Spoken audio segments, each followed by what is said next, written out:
இந்த நெய்யை அப்படியே உங்க பூஜாரியில் வச்சுருங்க. பூஜாரியில் வச்சுட்டு அடுத்த வருஷம் வரைக்கும் இடையில உங்களுக்கு ஏதாவது உடம்பு சரியாம போயிடுச்சு, ஏதாவது கெட்ட விஷயங்கள் வீட்டில் நடக்குது, நெகட்டிவா இருக்கு, மைண்டு ஃபுல்லா ஏதோ தப்பா இருக்கு, அப்போ கற்பூரம் ஏற்றி தீபாராதனை பண்ணிட்டு இந்த நெய் கொஞ்சோண்டு எடுத்து சாப்பிட்டு போங்க. உங்க உயிர் மறுபடியும் புத்துணர்ச்சி. விளக்கெல்லாம் இப்ப போடக்கூடாது. இது வந்து நீங்க சாப்பிடணும். நீங்க கேட்டதுக்கு பதில் சொல்றேன். இப்ப இந்த வருஷம் முழுக்க பயணிச்சிட்டீங்க, சரியா? அடுத்த வருஷம் திரும்ப மாலை அணிஞ்சிருக்கீங்க. அப்ப என்ன பண்ணலாம்னா இந்த நெய்யை விளக்குக்கு பயன்படுத்தணும். ஒரு வருஷம் முடியுது, அடுத்த வருஷம் மாலை அணியிறீங்க, விரதத்துல இருக்கீங்க, அப்போ இந்த நெய்யை நீங்க விளக்குக்கு பயன்படுத்தல. ஏன்னா இந்த வருஷம் உங்களுக்கு நெய் வந்துடும்.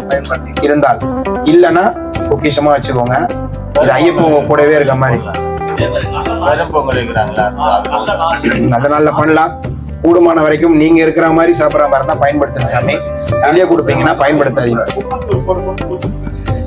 அதே மாதிரி வந்து இந்த நெய்யை வந்து சாமி எனக்கு வந்து இவர் 500 ரூபா குத்து அமைச்சாரு, அவர் 1000 ரூபா குத்து அமைச்சாரு, நெய் தரேன் கொடுக்கூடாது.